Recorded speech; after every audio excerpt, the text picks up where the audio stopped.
सम्पूर्ण दर्शकवृन्द, म आज यमपञ्चक तिहार सम्बन्धित पर्ने कुकुर तिहारका विषयमा धार्मिक, वैज्ञानिक, सामाजिक विषयका प्रामाणिक चर्चा लिएर आएको छु।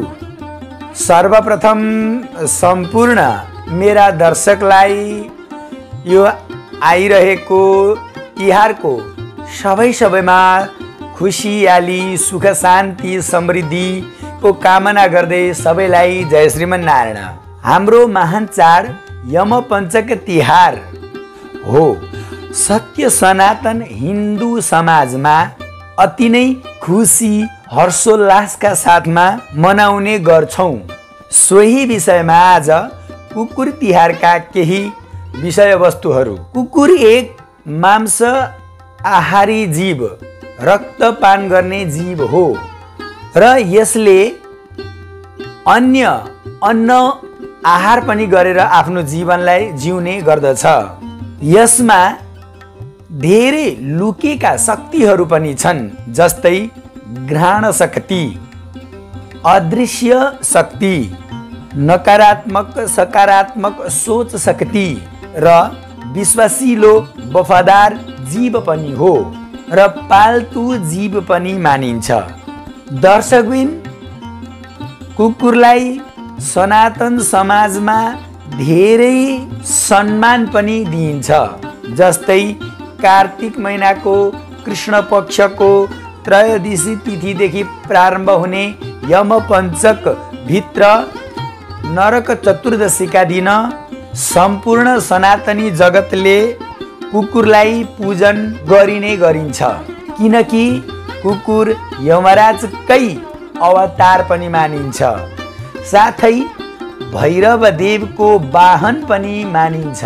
अनि सम्पूर्ण हाम्रा शरीरमा, हाम्रा जीवनमा आउने दैविक शक्ति, जो ग्रहद्वारा हामीलाई जुन नकारात्मक छ, ती सम्पूर्ण नकारात्मकलाई पनि यही राहु, शनि, केतुका जो नकारात्मक ऊर्जा शक्ति छन्, तिनीहरूलाई पनि टाल्ने काम गर्दछ।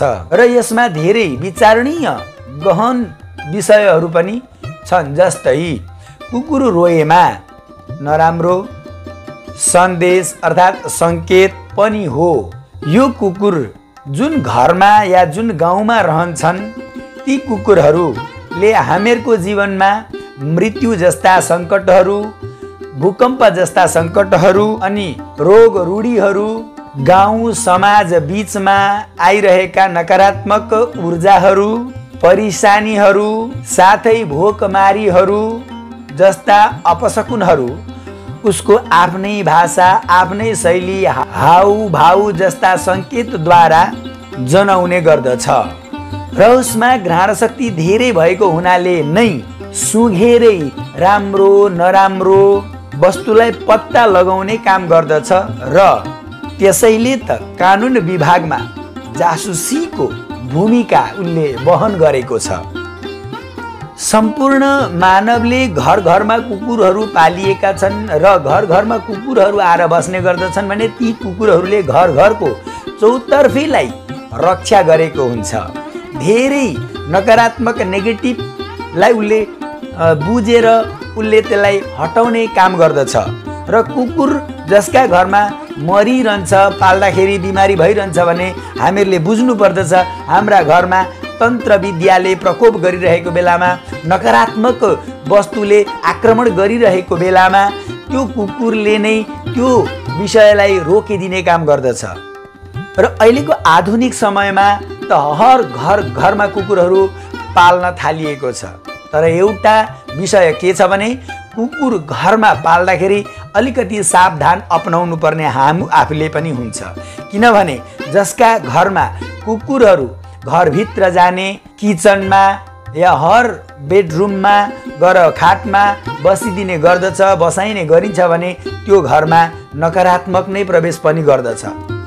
पहिलो कुरो कुकुरले नै नकारात्मक हटाउँछ भने यसरी हामीले भित्र राख्ने गर्यौं भने त्यो नकारात्मक भित्रै प्रवेश गरेर हामीहरुका हर समस्याहरूलाई बिगार्दिन थाल्दछ र त्यहीबाट हाम्रो पितृ श्रापित पनि हुन्छ र पितृ त्यो घरमा कहिल्यै पनि आउँदैनन्, देवी देवता पनि कहिल्यै आउँदैनन्। त्यसै कारणले कुकुरको स्थान दैलोदेखि बाहिर हो। त्यसै कारणले हामीले दैलोदेखि बाहिर नै कुकुरलाई राख्नु पर्दछ र कुकुरलाई खान दिनुपर्दछ, पाल्नु पर्दछ, पोषण गर्नुपर्दछ। त्यसै कारणले कुकुर त्यो घरको वफादार पनि बन्दछ। वैदिक दृष्टिमा आजभन्दा धेरै वर्ष अगाडि 1957 मा अन्तरिक्षसम्म पुगेको इतिहास हामीहरूले पढ्न र हाम्रा विज्ञजनले लेख्नु भएको छ र भन्ने गर्नु पनि भएको छ। जो त्यो कुकुरको नाम हो लाइका नामको कुकुर अन्तरिक्षसम्म पुगेको प्रमाणहरू पाइन्छ। महाभारत कालमा त 5 पाण्डवसँग स्वर्गारोहण पनि कुकुर साथमा गएको प्रमाणित छ इतिहासमा नै। र स्वर्गसम्म हाम्रा युधिष्ठिरजी महाराज अन्तमा पुग्नु भएको थियो, त्यहाँसम्म नै स्वर्गसम्म नै स्वर्गको द्वारसम्म नै त्यो कुकुर पुगेको छ। र स्वर्गभित्र युधिष्ठिरजी मात्रै जान पाउने अवस्थामा युधिष्ठिरजीले पनि त्यो कुकुरसँगै जान पाए, जान्छु नभए जान्न भन्नुभएको बेलामा त्यतिखेर नै यमराज नै त्यो कुकुरबाट प्रकट भएको र युधिष्ठिरजीलाई सत्यतामा कति हुनुहुन्छ भन्ने प्रमाण विचार गरेको पनि हामीले इतिहासहरू पढ्न पाउँछौँ। साथै शङ्कर भगवानकै एक रूप काल स्वरूप काल भैरवको रूपको स्वयं वाहनको रूपमा कुकुरलाई लिनुभएको छ, किनभने कुकुर वफादार छ, शक्तिशाली छ, एनर्जीवान छ भनेर। त्यसै कारणले कुकुरमाथि हेर्ने दृष्टि हाम्रो समान रहनुपर्दछ। सर्वे भद्राणि पश्यन्तु, सबै विषयमा हामीहरूले राम्रो चिज नै दृष्टि राख्ने गर्नुपर्दछ। त्यसै कारणले कुकुरको पूजा पनि त्यही दृष्टिले पुज्ने गरिन्छ। नभएदेखि कुकुरले कसैलाई टोक्यो भनेदेखि ऱ्याबिस जस्तो रोगले मान्छेहरूको मृत्यु पनि हुन सक्छ। त्यसै कारणले सबै विषयलाई बुझ्दै र त्यसलाई समाधान गर्दै हामीहरूले कुकुरको सेवा पनि गर्नुपर्दछ। यही विषयमा त सम्पूर्ण विषयलाई मध्यनजर गर्दै सनातन हिन्दू समाजले कुकुर तिहारका दिन कार्तिक कृष्ण पक्ष नरक चतुर्दशीका दिन कुकुरको धुमधामसँग पूजन गरिन्छ। मिठा मिठा खानेकुराहरू र फुल, अक्षता, अबिर, गुलाल, चन्दनहरूले कुकुरलाई सजाइन्छ, माला लगाइन्छ, चन्दन लगाइन्छ, अबिरले त्यसलाई सुसज्जित बनाइन्छ। यसरी कुकुरलाई मिठा मिठा खाना दिएर प्रार्थना पनि गर्ने गर्दछौँ। द्वौ स्वानौ श्याम सबलौ वैवस्वत कुलोद्भवौ ताभ्यामन्नं प्रदास्यामि रक्षतां पथि सर्वदा भन्ने गर्छौँ हामी। द्वौ स्वानौ, ती दुई कुकुर कस्ता चाहिँ छन् त?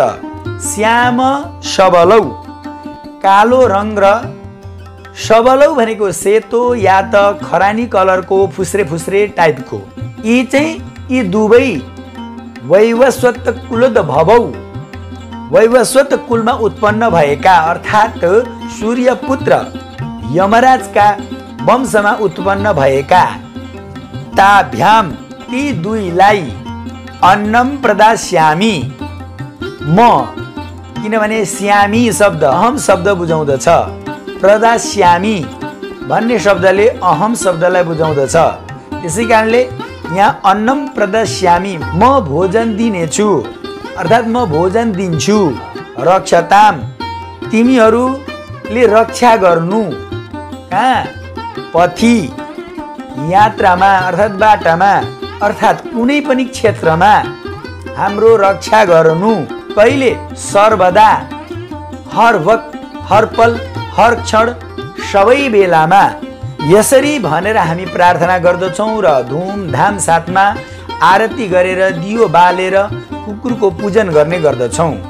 हस्त यिनै यस्तै ज्ञानमूलक विवरणका साथमा, इतिहासका साथमा म पुनः अरू भिडियोमा पनि आउनेछु भन्दै हजुरहरूबाट बिदा लिँदै मेरो युट्युब च्यानल राम भारद्वाज शास्त्रीलाई लाई सब्स्क्राइब पनि गर्नुहुनेछ, लाइक पनि गर्नुहुनेछ, कमेन्ट पनि गर्नुहुनेछ र जतिभन्दा धेरै सेयर पनि गरिदिनुहुनेछ भन्दै सबैबाट बिदा लिँदै हस्त जय श्रीमन्नारायण।